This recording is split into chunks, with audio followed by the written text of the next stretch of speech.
Well, thank you very much. We have, some people that have captivated the attention of the whole world.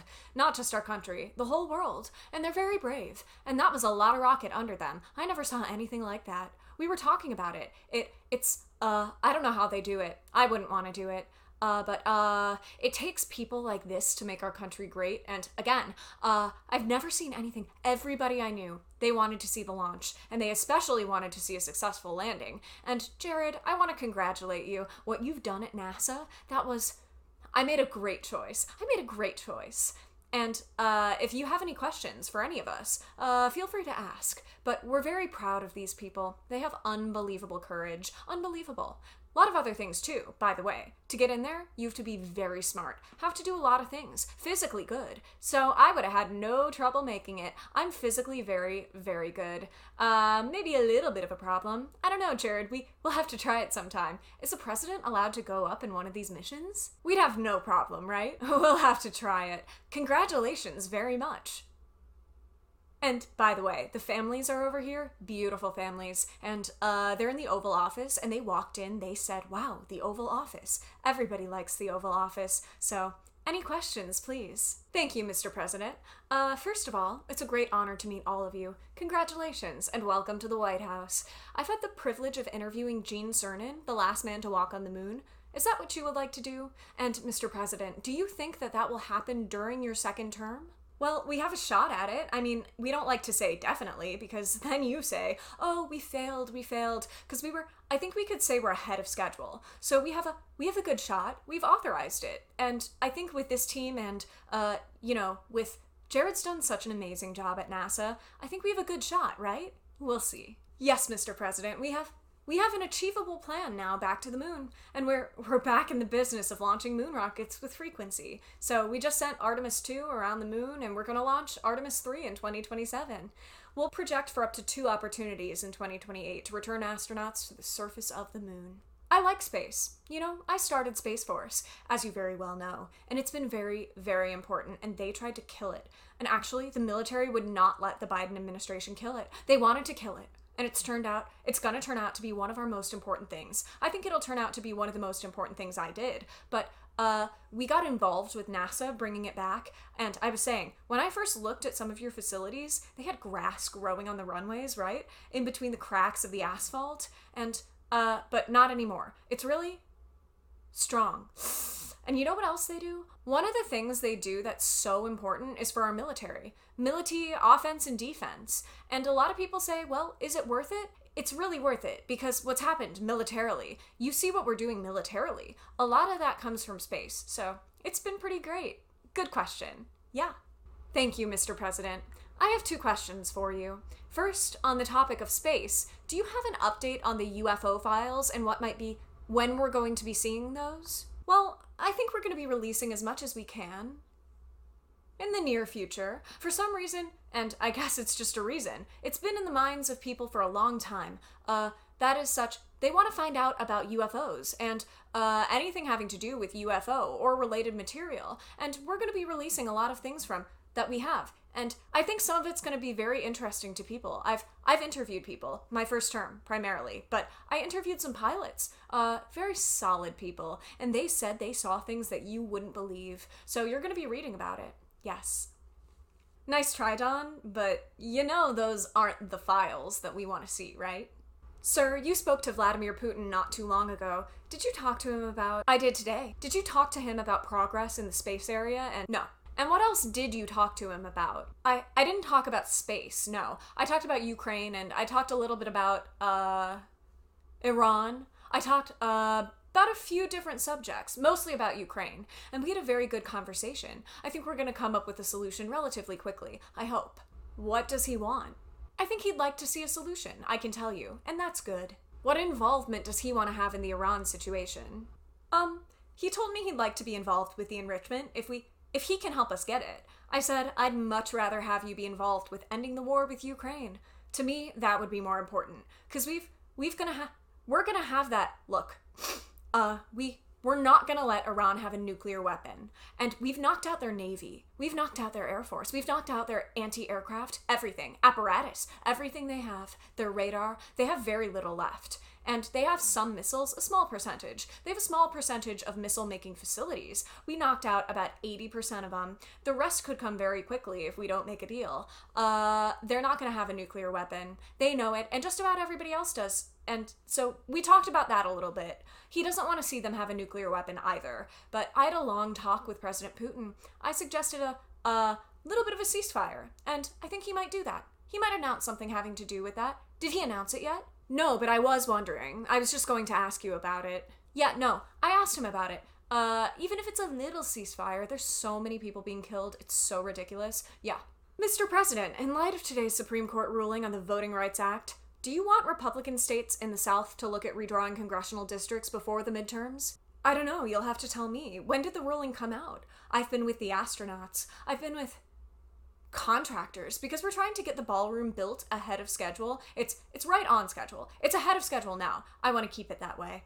And I was also with commissioning some people, but one of David Warrington's son. I don't know, David. Everybody knows David. He's got this incredible son. So he was just sworn in. So we had other things. Tell me about the what happened? Well, some think that the ruling could create more Republican-held congressional seats in the South. That's good. Yeah, that's the kind of ruling I like. Would you want them to pursue? When did that happen? Well, the Supreme Court ruled on it this morning. Really? Is that right? You tell me about the ruling. Well, I have a question, Mr. President. This is CNN fake news. On your call with President Putin today, do you think the war in Iran ends first or the war in Ukraine? Well, we talked more about the war in Ukraine, but he would like to be of help. I said, before you help me, I want to end your war. So we had a good talk. I've known him for a long time. I think he was ready to make a deal a while ago. I think some people made it difficult for him to make a deal. But we talked more about Ukraine. But which war do you think ends first? That's an interesting question, coming from you. That's very interesting. Which war would end first? I don't know.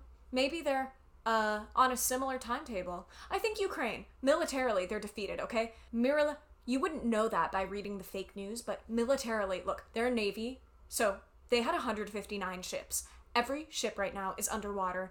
Typically, that's pretty good. What do you think, Jared? I mean, I think it's great. It's gonna be hard for them to make a naval comeback, okay?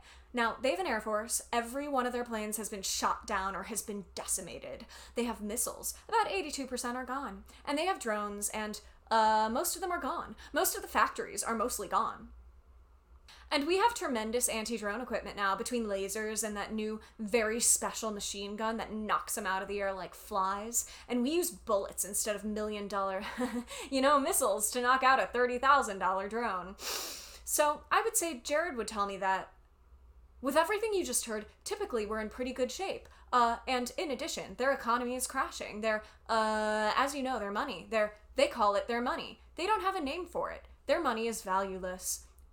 They've got inflation that nobody's ever seen before. Other than that, I think they're doing quite well. If you read the New York Times, you'd say that they're doing wonderfully because it's fake news. Or if you watch CNN, you cover it all the time. You think they're doing well. Do you think they're doing well where they have no Navy, no Air Force, no anti-aircraft appers? Other than what they may have put there, they may have brought in some light stuff during the ceasefire, and we know exactly where it is. So it'll be knocked out within the first 15 minutes. Thank you very much, Mr. President. I want to go back to the Supreme Court ruling on the Voting Rights Act. I know you said you haven't seen it. When did it come out? Just now? No, it came out this morning. But basically very much narrows the Voting Rights Act. Was it considered a win for Republicans? Yes. I love it! Yep, that's the part where he slapped the resolute desk. But my question, this is we can end this conversation. I want to read it. Wow. My question for you, Mr. President, is that some Republican governors have not responded in terms of what they're going to do. I guess early voting, for example, in Louisiana starts. Republican governors what? Republican governors. What about it? Early voting begins Saturday there, for instance. Should they redraw the map in the next couple of weeks? I would. It depends. Some states don't need to redraw and some do. I know the concept of the rule, I just haven't seen the result. Yeah, I would say generally I would think that they would want to do it. Some are greatly helped, and some, it didn't make much difference. Yeah, I would say they do that if they have the time to do it. Yeah, please. Thank you, Mr. President. I want to ask you, there's a lot of drama on the House floor today. Several bills were stalled, and a rule took 2 hours to pass today, and there's still some tension over the farm bill. Do you think that you need to get more involved legislatively on Capitol Hill? Well, we want the farm bill. The Democrats don't. We want security, okay? We need security. We want security. The Democrats don't think we need security. They actually do, but they suffer greatly from Trump derangement syndrome, like at levels that nobody's ever seen. They're sick people. There's something wrong with them. They don't want to pay anybody for secure. They don't like ICE. They don't like Border Patrol people. They don't like the people that keep us safe, you know? When they ran this, they let 25 million people into our country, and many of those people were from prisons. They were from mental institutions, drug dealers, murderers, 11,888 murderers, half of whom committed more than one murder. They think that was fine. And I happen to like law enforcement. They essentially want to defund law enforcement, and I don't think the public's gonna let them get away with it. You know, we got it all approved in the great big beautiful bill, and they want to renegotiate. We don't like that. Yeah. Mr. President, the King's speech that he made to Congress, he spoke strongly, forcefully, about the necessity for a strong NATO alliance. He also spoke about the necessity to continue to support Ukraine. Did his speech in any way change your thinking on either of those issues? Well, you have to understand, my thinking is, I think, exactly correct, but I was very disappointed with the fact that when we called on them to give us a little hand, we didn't need it. I actually did it just to see whether or not they'd be there. When we called NATO to give us a hand with Ukraine, and in particular, the most recent, you know, we asked them to do certain things on Ukraine, and we also wanted them to do things with Iran. And on Ukraine, they're very much involved, but they didn't do things the way we would like to see it. You know, it's been going on for a long time. And on Iran, they weren't there. As you know it better than anybody. They weren't there.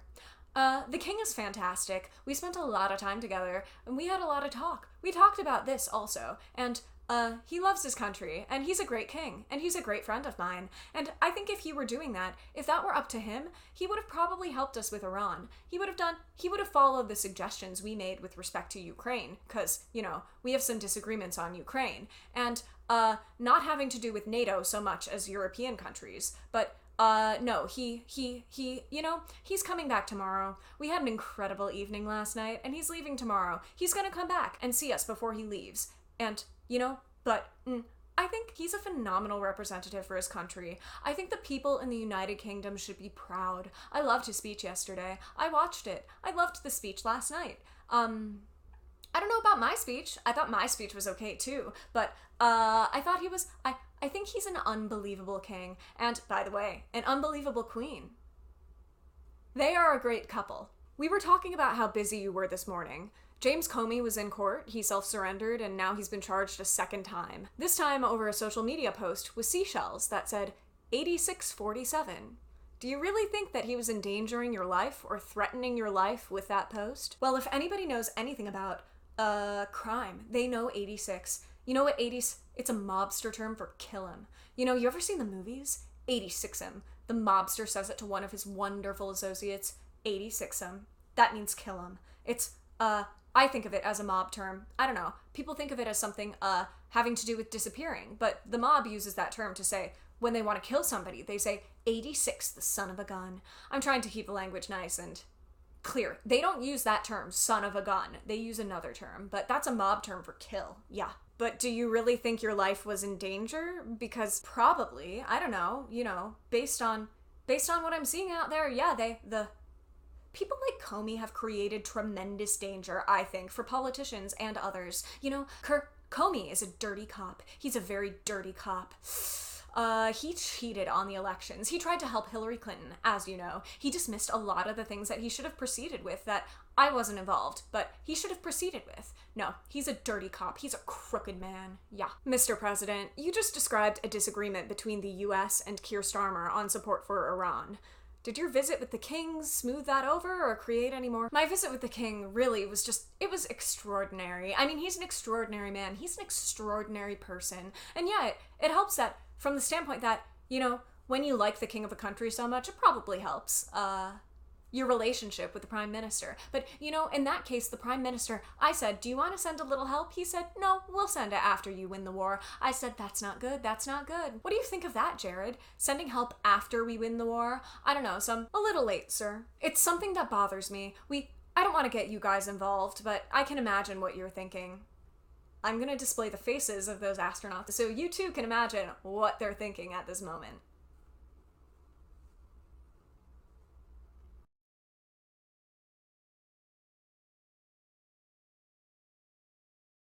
The United Arab Emirates, the UAE, they pulled out of OPEC. What do you think about that? Yeah, it's great. I mean, I think it's great. I know him very well, Mohammed, and, very smart. And he probably maybe wants to go his own way. That's a good thing, I think. Ultimately, it's a good thing for getting the price of gas down, getting oil down, getting everything down. They have it all. He's a great leader, actually, so no, I'm okay. They're having some problems in OPEC. Kevin Warsh passed a hurdle today. The Senate Banking Committee confirmed his nomination to the Senate floor. Right, that's good. That's good. He'll be on the Fed in mid-May. Is it your expectation that he can persuade the other Fed governors to lower interest rates? Well, we'll see. I mean, they should, because it's a good time to lower them. We're the most prime country anywhere in the world. We're right now having investments made in our country at a level that nobody's ever seen. No country's ever seen it. Tens of billions of dollars are being invested. Factories, auto plants, AI. I mean, not just AI, because AI is new. We're leading China by a lot in AI, as you know. I'm letting them build their own electric plants. They're building them. Otherwise, you could never do it. It was a concept that I came up with. I'm very proud of it. And by the way, they're building electric plants that the people in the utility industry have never seen before. They're saying, man, that's incredible. So they're building these massive buildings that cost billions of dollars, and they're building their own electric plants. So they're not taking from a source or the old grid, you know, an old grid that wouldn't be able to do it.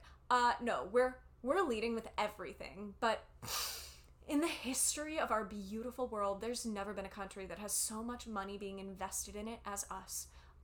And tremendous number of auto plants. By the way, the auto plants are coming in out of Canada, Mexico, Japan, South Korea, Germany. They're all coming to the United States. And the reason is I have a very smart tariff policy, and we were taken advantage of for years. We were being ripped off by other countries for years, and those days are over. Yeah, please. Mr. President, regarding Iran, how long are you prepared to maintain the blockade? Could that go several more months? Well, the blockade is genius, okay? The blockade has been 100% foolproof. It shows how good our Navy is, I can tell you that. Nobody's gonna play games. We have the greatest military in the world, and I built much of it during my first term, and we've been building it since, and the greatest anywhere in the world. Nobody's even close. And you see that whether it's Venezuela, and they have a good military in Venezuela, but it was over in one day. It was actually over in about 48 minutes. Iran, the same thing. I mean, militarily, we've wiped them out. They have no military left. The Navy's at the bottom of the sea. The Air Force is never gonna fly again. We've got an amazing military. Now they have to cry uncle. That's all they have to do. Just say, we give up. But their economy is really in trouble, so it's a dead economy. So did Operation Fury and the blockade get Iran to nuclear talks fast enough, or do you think another wave of strikes will be necessary? I don't know, depends. We have talks. We're having talks with them now, and we're not flying anymore with 18-hour flights every time we want to see a piece of paper. We're doing it telephonically.